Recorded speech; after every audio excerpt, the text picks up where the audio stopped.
분이 하나님을 나의 아버지라고 부를 수 있는 자녀가 됐다라고 하는 것입니다. 이걸 가지고 뭐라고 말하냐면 성도라고 얘기하기도 하고, 그리스도 안에서 한 피바다 한 몸 이룬 형제라고 얘기하고 자매라고 얘기합니다. 그래서 우리가 한 피바다 한 몸 이룬 형제와 자매들은 이 땅에 산 날 동안 이제 하늘의 소망을 두고 살아가고 있으면서도 우리가 가야 될 본향의 길이 정해져 있다라고 하는 거예요. 이 땅의 삶을 다 마감하면 우리가 돌아갈 본향이 있는데, 그 본향은 천국이라고 하는 하나님의 나라입니다. 그런데 하나님의 나라 갈 때까지, 그러니까 다시 올라가야 돼. 수지하면 올라가야 돼요. 그러니까 성경에 말하기를 그러니까 깨어 근신하라 라고 하는 말씀이 거기에 기억이 나나요? 자, 뭔 얘기다 했죠? 하나님의 나라, 우리 모두가 하나님 나라에 들어갈 본향이 준비되어 있다. 그런데 하나님의 백성일지라도 이 땅에 살아가는 한은 우리가 이 땅에서 바로 하나님 나라를 대신하는 그런 하나님의 지정해 놓으신 장소가 있어요. 이게 공동체인데, 하나님께서는 교회라고 하는 공동체를 우리에게 허락해 주셨다는 거예요. 그래서 우리 교회라는 공동체 속에서, 아까도 말씀드렸습니다마는 누구든지 이 교회라는 공동체 안에 들어오면 바로 수고하고 무거운 짐진 자가 다 쉬움을 얻게 되고, 생명의 말씀에 공급이 되면 우리의 영과 혼과 우리의 마음과 육체까지 어떻습니까? 건강한 생명체를 유지할 수 있게 됐다는 것은 하나님의 은혜요 축복이라고 하는 것을 보게 된다라고 하는 거죠. 자, 그런데 교회 안에서 우리가 공동체 속에서 이제는 장소를 초월해서 이제 하나님의 자녀만 주신 특권이 하나 있어요. 다 특권이 있습니다만은 하나님의 자녀들에게 주신 특권인데, 그게 무엇이냐고 말한다면, 너희가 내 안에 있고 내가 너희 안에 있으면 무엇이든지 구하라라는 말이 나와요. 이게 요한복음 15장에 나오는 말씀이죠. 내가 너희 안에 있고 네가 나의 안에 있으면 무엇이든지 구하라, 그럼 내가 시행하리라고 하는 약속의 말씀을 주셨다라고 하는 거죠. 그것은 무슨 특권이냐면 하나님께 구할 수 있는 기도의 특권을 줬다라고 하는 거예요. 이건 누구에게만 주신 거라고요? 하나님의 아버지라고 부르는 자녀들에게 주신 하나님의 특권이라고 하는 거예요. 근데 저와 여러분이 그런 특권을 받은 사람이라고 하는 거예요. 믿습니까? 하나님이 구할 수 있는, 하나님께 기도할 수 있는 특권을 받았는데, 그런데 아버지를 하나님이라고 부르는 하나님의 자녀들이 주 예수의 이름으로 무엇이든지 구할 수 있는 특권을 줬는데, 그 특권을, 내가 받은 특권이 무엇인지 잘 모르고 그 특권을 누리지 못하고 그냥 놓치면서 살아가는 사람들이 오늘날 교회 성도라고 이름 부름받은 사람들이 있다라고 하는 거예요. 하나님이 우리에게 교회라고 하는 어마어마한 선물을 주셨는데, 그리고 아버지 하나님께 감히 옛날에는 구할 수 없는 것을 구할 수 있도록 예수 그리스도의 십자가를 통해서 이루어 주신 그리스도의 예수의 이름으로 구할 수 있는 이 특권을 받았으면서도 불구하고 일생 동안 받아 누려야 될 특권을 누리지 못하고 녹치며 살아가는 사람들이 너무 많이 있다라고 하는 것을 보게 된다라고 하는 것이죠. 그래가지고 앞에 있는 마이크를 잡으라고 저 뒤에서 신호가 왔어요. 아, 예.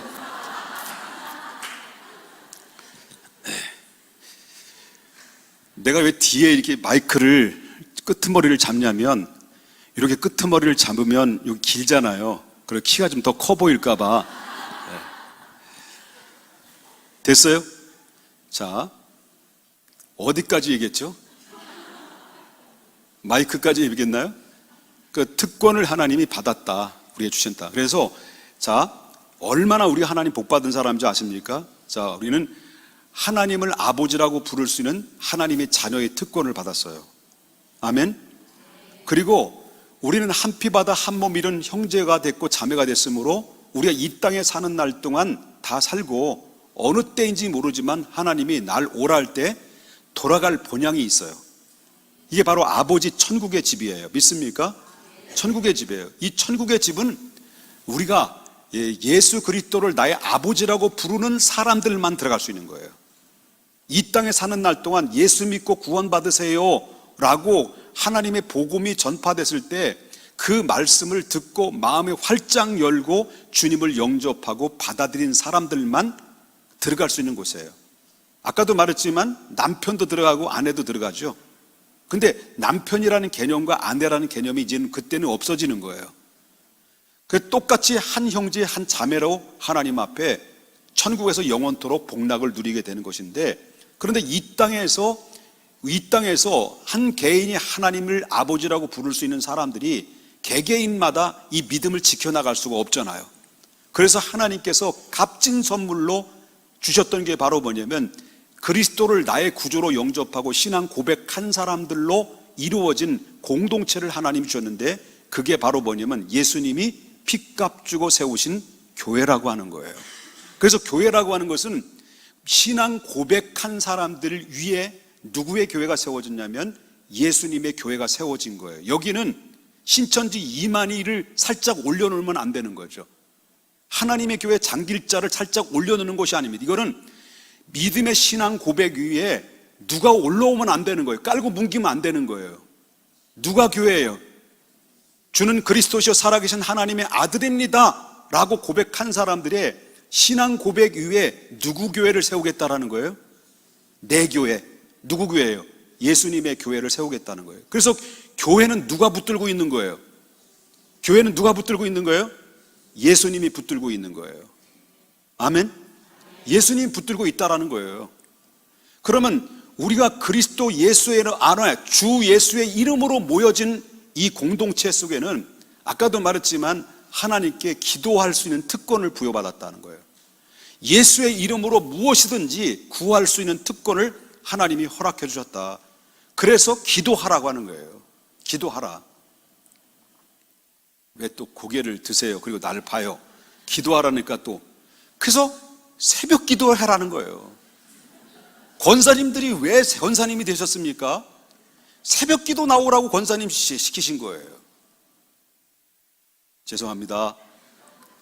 자, 그러면 오늘 본문에 보십시다. 다윗이라고 하는 사람이 얼마나 훌륭한 사람입니까? 정말 대단한 훌륭함을 가지고 있어요. 그래서 오늘도 이스라엘의 국기는 뭘로 되어 있어요? 별이 표시되어 있잖아요. 그건 바로 뭐냐면 누구를 상징하는 거예요? 다윗을 상징하는 거예요. 위대한 사람입니다. 자, 그 사람이 뭐가 부족하다고 하나님 앞에 기도했을까요? 여러분 시편을 보게 되면 전부 다 거의 시편은 찬양과 기도의 시로 되어 있어요. 그만큼 이 다윗이라고 하는 사람은 기도와 찬양의 삶을 살았던 사람이 다윗의 삶이었다라고 보는 거예요. 앞에서 찬양하는 자매들이나 청년들을 보면 너무 아름답고 너무 이쁜 거예요. 찬양 부르는 모습 그 자체가 누구의 모습을 보는 것처럼 보여져요? 자매를 보는 것처럼 보여지는 거죠. 마치 예수님처럼 느껴질 만큼 이들이 불러지는 찬양이 너무 예쁘고 사랑스러운 거예요. 나 같은 그런 마음을 갖지 않는다고 한다면 회개하셔야 돼요, 여러분요. 우리 교회 성도님들은 아멘 안 하기로 아주 결심하고 작정 기도까지 할 판이에요. 자, 기도. 자, 그럼 다윗이 보세요. 1절 보겠습니다. 1절. 자, 1절에 보면 거기에 6편에 표제를 나오죠. 표제가 나오는데 다윗의 시 인도자를 따라 뭐로요? 현악 몇 번째? 8번째 줄에 맞춘 노래라고 써 있어요. 이거는 바로 뭐냐면 찬양의 시예요. 그래서 찬양의 시를 통해서 자기의 기도문을 올려드린 거예요. 근데 여기서 보면 현악의 8번째 줄이 맞춘 노래라고 하는 것은 이거는 어떤 소리냐면 현악의 저음이에요. 저음 쫙 깔리는 거예요. 하나님 사랑의 눈으로 어느 때나 나를 바라보시고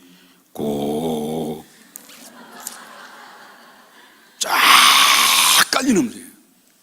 그런데 여기는 엄청난 분위기가 무겁게 느껴지는 음률이 그 안에 나오는 게 이게 바로 뭐냐면 이 현악의 8번째 줄이라고 하는 거예요. 그러면 이 음악의 분위기를 딱 보면 뭘로 알고 있어요? 이 음악이 쫙 무게감 있게 깔려있는 그 모습을 보면서 거기에 다윗이 고백되어지는 악기 속에서 읊어 나오는 그 고백의 소리는 다윗이 지금 어떤 상황이냐면 아주 말할 수 없는 고통 중에 있다라는 것을 암시해주는 이야기예요. 암시해주는 얘기.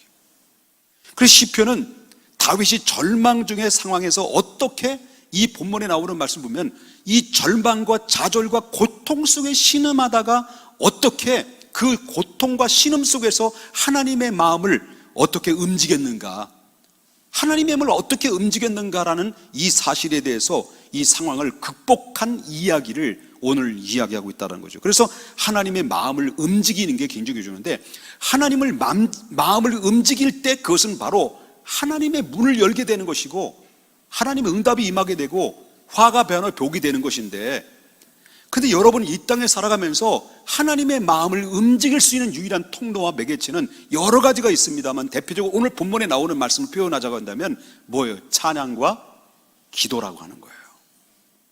여러분, 기도해서 하나님의 마음을 움직여야 됩니다. 그러면 하나님의 마음을 움직이면, 하나님의 마음을 움직이려고 하면 어떻게 했느냐? 다윗이 하나님의 마음을 움직인 것이 있어요. 그 답이 바로 뭐냐면 여기서 1절의 말씀만 나오는데 이거는 회개하는 마음이었어요. 자, 1절을 보면 다시 한번 읽어보겠습니다. 시작. 여호와여, 주의 분노를 나를 책망하지 마옵시고 주의 진노를 나를 징계하지 마옵소서. 지금 이 구절을 보면 뭐가 나와요? 다윗이 회개하는 마음으로 지금 뭐하고 있는 거예요? 기도하고 있다라고 하는 거죠. 시편에는요 유명한 7가지의 기도문이 있어요. 그것이 바로 6장과 그 다음에 32장과 38장, 51장, 102장, 그 다음에 130장, 143장, 바로 7대 회개문이 기다려 있어요. 근데 이 7대 유명한 회개 기도문 중에 오늘 본문의 첫 번째 6장에 나오는 말씀이라고 하는 거예요. 그럼 다윗은 당하고 있는 고통과 시련은요 하나님의 분노로 인한 책망과 하나님의 진노로 인한 징계라고 여겼다는 거죠. 내가 지금 왜 고통이 당하는지, 왜 지금 이렇게 어려움 만나는 이유가 뭔지 다윗이 스스로 느끼고 경험했던 것은 스스로 깨달은 것이 바로 뭐냐면, 아하, 이것이 바로 나의 죄 때문에 이런 고통이 임하게 됐구나 라는 것을 그는 깨달았다라고 하는. 그래서 회개하는 마음으로 자기 자신에 대한 책망과 이 징계를 하나님 불쌍히 여기시고 긍휼히 여겨주셔서 이 모든 고통과 아픔으로부터 나를 좀 보호해 주시고 거두어 주시옵소서라고 하는 기도가 이 본문에 나오는 얘기죠. 때로는 우리가 당하는 고통은 다 그런 건 아닙니다만은 회개를 위해서 하나님께서 때로는 이 고통을 허용할 때가 있어요. 회개를 위해서. 다 그런 건 아닙니다. 다 그런 건 아닙니다만은 물론 이 고통은 다 죄 때문에 얻어지는 고통은 아니지만은, 그러나 우리의 고통의 순간을 이 죄를 회개하는 기회로 삼는 사람은 반드시 누구나 예외 없이 그것이 바로 복된 사람으로 다 바뀌어졌다는 것을 보게 된다는 거예요. 다만 열심히 해요. 그렇기 때문에 회개라는 게 뭐냐면 잠깐 뉘우침과 눈물 쪽 빼는 게 회개가 아니라고 하는 거예요. 물론 모든 여러분 알다시피 많은 사람들이 회개한다고 해요. 근데 회개는 바로 뭐냐면 삶의 변화까지 일어나는 것이 회개예요. 그래서 여러분 영국에 보면 옛날에 있었던 얘기인데, 웨슬리라고 하는 유명한 기도하는 분이 있고 전도자가 있죠. 유명한 목사님이 계신데, 이 목사님이 어떤 지역에 부흥회를 하게 갔는데, 그 부흥회를 가는데 그 지역의 술집의 주인들이 너무너무 좋아하고 크게 환영했다는 거예요. 그 환영한 이유가 바로 뭐냐면 교회 부흥 집회를 했는데 술집에 외상진 사람들이 은혜를 받은 거야. 그 은혜를 받고 회개를 하면서 이제 외상값을 다 갚다 보니까, 그러니까 이 술집 주인들이 환영합니다. 현수막을 딱 붙이지는 않았지만 환영했다라는 거예요. 너무너무 좋아했다는 거예요. 그런데 얼마 후에 다시 갔어요. 그 지역을. 다시 지역을 갔는데 환영합니다라고 했던 술집 주인들이 다 없어지고 술집이 다 문 닫았다는 거예요. 그 이유는 바로 뭐냐? 참된 회개는 참된 변화의 결과를 얻어온다. 그런 결과를 우리가 볼 수 있다는 거죠. 그래서 참된 회개가 얼마나 중요한가? 그 회개 속에는 변화가 일어나고, 변화 속에는 하나님의 움직임이 있고, 그 변화 속에는 아까도 말했지만 절대적으로 화가 당한다 할지라도 화가 변하여 복이 되는 전환의 기회가 바로 회개라는 걸 통해서 이루어진다는 것을 우리가 보게 된다라고 하는 거예요. 아멘입니까? 자, 그 다음에 두 번째, 하나님의 마음을 움직이려면, 여러분, 하나님의 마음을 움직이는 것처럼 중요한 게 없어요. 우리가 무슨 수로 하나님의 마음을 움직일 수 있겠습니까? 하나님의 마음을 하나님 마음만 움직이면 모든 것이 다 되는 거예요. 그런데 그 두 번째는 바로 뭐냐면, 우리 자신의 연약함을 하나님께 솔직하게 아뢰는 거예요. 하나님, 나 부족해요. 나 아파요. 솔직하게 아뢰는 거예요. 그래서 다윗은 지금 자기 심정을 토로하는데 2절과 3절을 보게 되면, 내가 수척했습니다. 내 뼈가 떨립니다. 내 영혼이 매우 떨립니다. 이거예요. 내가 수척했습니다. 내 뼈가 떨립니다. 그럼 내 영혼이 매우 떨립니다. 이런 표현들을 지금 사용하고 있는 것은 자기 지금 당하고 있는 모든 상황을, 고통의 아픔들을 솔직하게 털어놓는 거죠. 다윗은 지금 뭘 나타나는 거예요? 지금 상황이 어떻다라는 거예요? 다윗은 지금 극심한 고통 중에 신음하고 있다.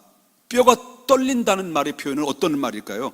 이건 심한 육체의 고통을 느끼고 있다는 거죠. 여러분, 뼈가 떨린 것을 경험해 봤어요? 저는 경험해 봤어요. 뼈가 떨린다는 걸 경험해 봤어요.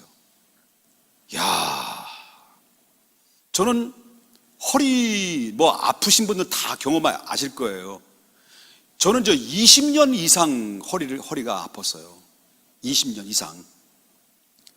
훈련 받다가 부상당해가지고 그 공중회전 하다가 허리가 꺾인 거예요.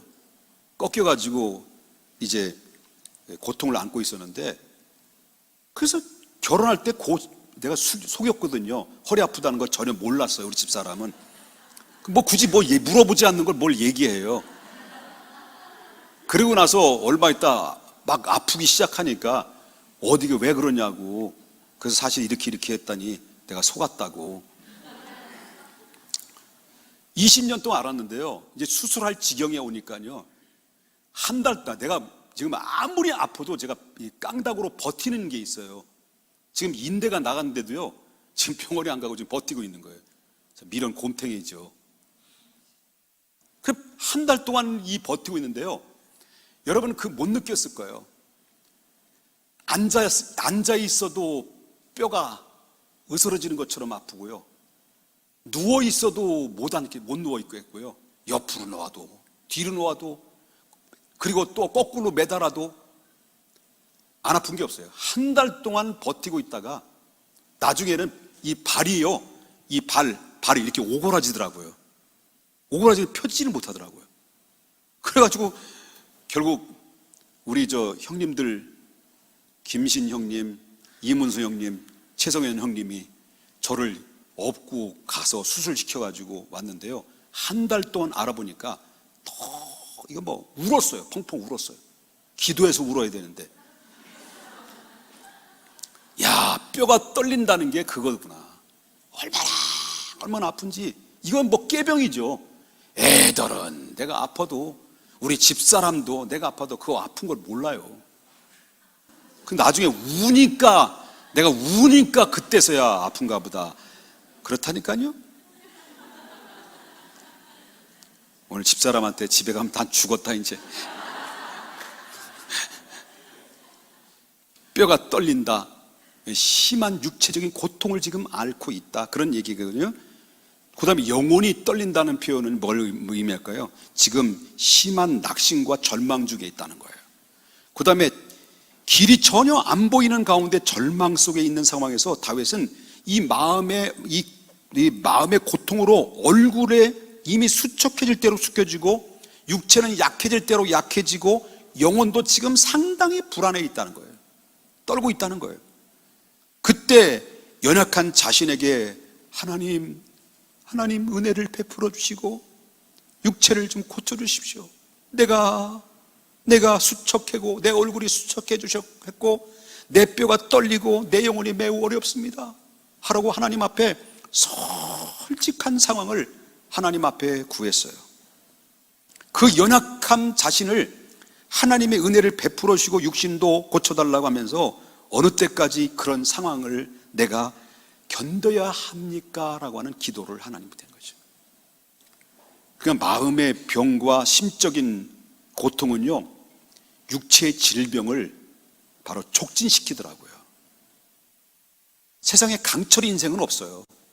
내가 건강하다라고 하는 사람, 이 사람 한 방에 훅 갈 수가 있어요. 내가 부자다라고 하는 사람도 한 방에 훅 갈 수 있는 거예요.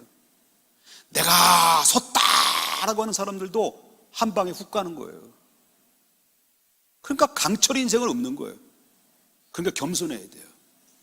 정말 겸손해야 돼요. 너무 고통스러운 상황에서 마음이 병들면 육신의 병도 병들 들 수밖에 없는 거예요. 그 병을 이겨낼 수 있는 가장 좋은 길은 다른 게 없어요. 다른 게 없어요. 모든 문제로부터 해결받을 수 있는 건 다른 게 없어요. 하나님의 은혜를 덧입으면 되는 거예요. 그래서 여러분 교회 와서 하나님 은혜 받고 가세요. 하나님 찬양을 통해서 은혜 받고 기도를 통해 은혜 받고 은혜를 받아야 돼요. 그래야 내가 숨 쉴 수 있는 거예요. 고침 받을 수 있는 거예요. 그래서 다윗은 자신의 연약감을 인정하고 그래서 하나님 자기에게 돌아와 주셔서 자기의 영혼을 건지시고 주의 사랑으로 나를 구원해 달라고 하나님 앞에 간청하는 건데 이게 바로 4절에서 이렇게 이야기를 해요. 뭐라 합니까? 여호와여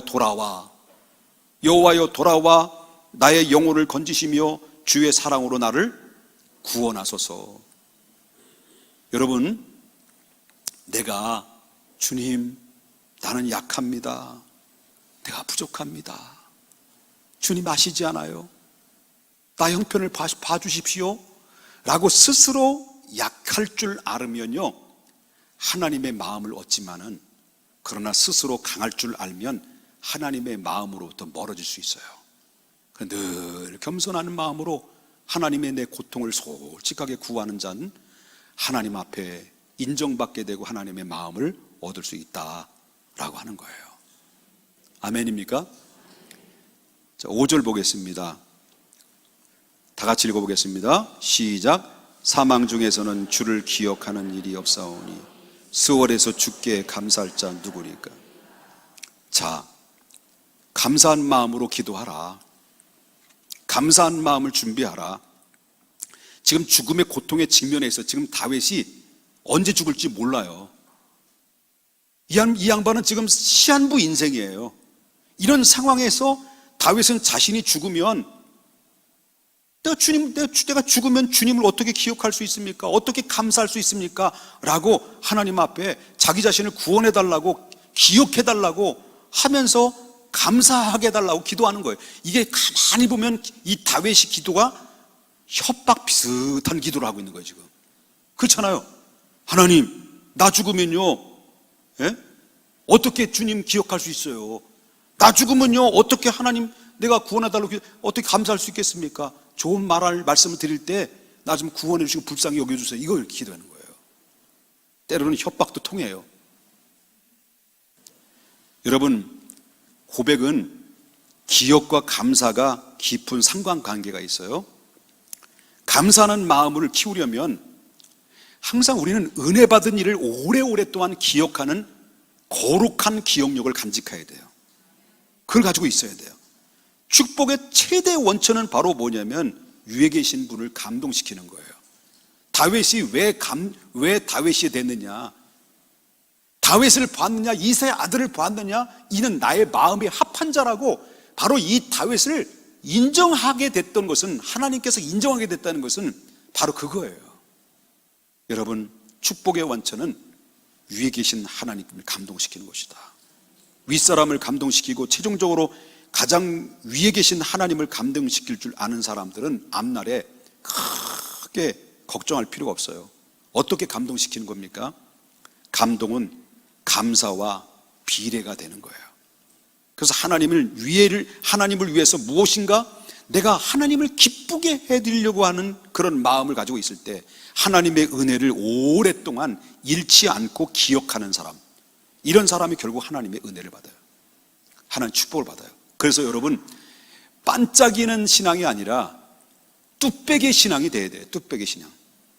잠깐 받았다가 빠르르 끌었다가 주여 하다가 세상에 잠깐 맛을 보면 나요 하고 주여 나요 주여 나요 라고 왔다 갔다 하는 것이 아니라, 아무리 세상이 변하고 아무리 어떤 어려움과 시련이 있다 할지라도 뚝배기 신앙, 전혀 흔들림이 없는 신앙.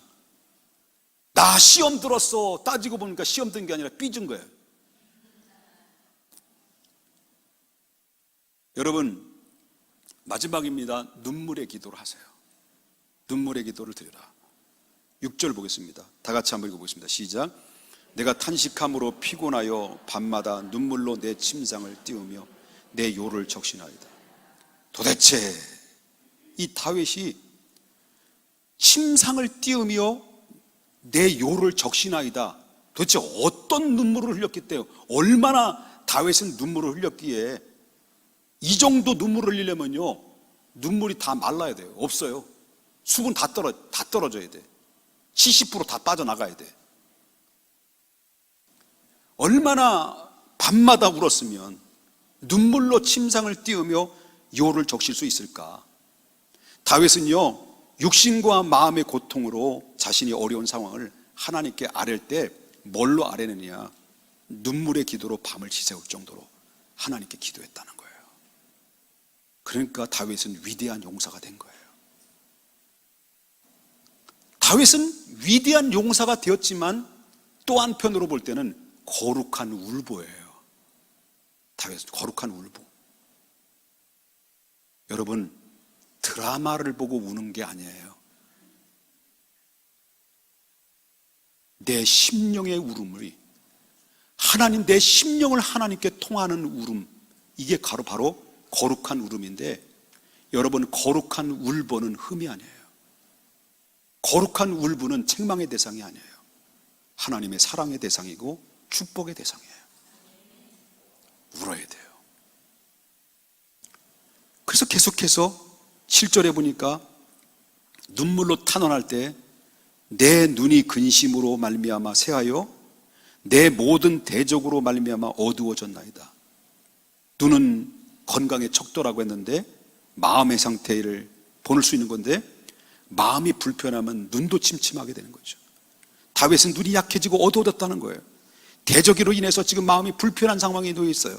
그때 눈물의 기도를 드렸을 때 세잔했던 눈물이 초롱초롱한 눈빛으로 바뀌어지게 되고 하나님의 마음을 읽게 되는 눈으로 바뀌어졌다라고 하는 것입니다. 이제 진짜 끝으로, 자, 하나님이 기도할 때 어떻게 하나님의 마음을 다윗이 움직였느냐? 첫 번째는 회개하는 마음으로 기도했다. 두 번째는 자신의 연약함을 솔직하게 고백했다. 내가 아프면 아프다. 속상하면 속상하다. 뼈가 떨린다. 내 몸이 세잔해졌나이다.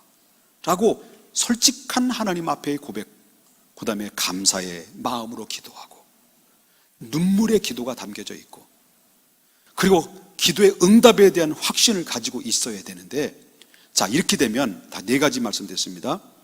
자, 뭐라고 얘기했어요? 첫 번째는 회개하는 마음, 두 번째는 자신의 연약함을 솔직하게 고백하라, 그 다음에 세 번째는 감사의 기도를 올려라, 그 다음에 네 번째 뭐라 했어요? 네 번째는 눈물의 기도를 해라. 다윗은 이렇게 기도를 절차를 거쳤어요. 그런데 8절을 보면 8절에 보면 다 같이 읽어보겠습니다. 시작. 악을 행하는 너희는 다 나를 떠나라. 여호와께서 내 울음소리를 들으셨도다. 자, 이 구절을 보면요, 이 시의 분위기가 180도로 달라지는 모습을 봐요. 그 전까지만 해도 고통을 애절하게 호소하는 다윗이 어느 날 이 9절 8절 말씀부터 갑자기 180도로 돌변해 가지고 강하고 담대한 강력한 모습을, 이 다윗의 모습을 통해서 고백되고 있어요. 이게 바로 뭐냐면, 내가 기도했는데 한참 기도하다 보니까 성령께서 내 마음속에 기도에 대한 확신을 주셨다는 거예요. 어떤 기도요? 아까도 말했잖아요. 회개하는 마음의 기도, 그 다음에 자신의 연약함을 솔직하게 고백하는 기도, 그 다음에 하나님 앞에 감사의 기도, 그래 눈물을 담아 하나님 앞에 기도했을 때 그 기도가 하나님의 마음에 읽혀졌고, 그 기도가 성령께서 그 마음을 움직이다 보니까 그 내가 기도하고 하나님 앞에 상달됐던 이 기도의 제목들이 이제 어느 마음이 들었냐면 확신의 단계가 오는 거예요. 아, 이제는 하나님 용서해 주셨다. 아, 이제는 나는 모든 대적으로부터 승리할 수 있는 기회가 왔다. 이게 바로 뭐냐면 기도의 응답에 대한 확신을 받게 됐다는 거예요. 여러분, 기도하다 보면, 한참 기도하다 보면 하나님 맨날 주시옵소서 하고 예수님의 이름으로 끝나는 경우가 많은데, 기도하다 보면 뭐가 올 때까지 기도해야 되는 거예요. 응답에 대한 확신이 올 때까지 기도하는 게 정상적인 기도예요. 그 응답에 대한 확신은 바로 뭐예요? 내가 지금 당장 이루어진 게 아무것도 없어요. 근데 내가 지금 여전히 기도하기 전까지는 불안했고 염려했고 고통스러웠고 힘들었고 고달팠지만, 하나님 앞에 믿음으로 회개하는 마음으로, 하나님 앞에 또 자기 자신을 솔직하게 고백하는 마음으로, 그리고 하나님 앞에 감사히 기도하는 마음으로 눈물을 담아 기도했는데, 기도하다 보니까 내 속에 뭐가 생겼습니까? 응답에 대한 확신이 오는, 누가 주시는 사인이에요. 하나님 주신 사인이에요. 그럴 때 내가 지금 변화된 거 아무것도 없어요. 변화된 거는 바로 뭐냐면 내 마음의 평화로다. 하늘 위에서 내려오는 평화, 이 평화가 내 안에 들어온 거예요. 그러면 바로 다윗은요, 지금 변한 게 아무것도 없는데 180도로 기도에 대한 확신을 가지고 나갔을 때, 그 담대함이, 믿음과 확신이 담대함에 나갔을 때 전쟁에서 이기게 한 것이고요, 병에서 치료받게 된 것이고요. 이게 바로 뭐냐면 기도의 응답의 확신이에요. 기도했으면 뭐까지 와야 돼요? 응답에 대한 확신까지 와야 제대로 된 기도다. 아멘입니까? 그랬을 때 당하고 담대하게 나갈 수 있고, 승리자의 기쁨으로 화가 변화에 복이 되고 하나님의 마음이 움직이는 놀라운 역사의 원천은 바로 그것이다 라는 것을 잊지 말아야 될 줄 믿습니다.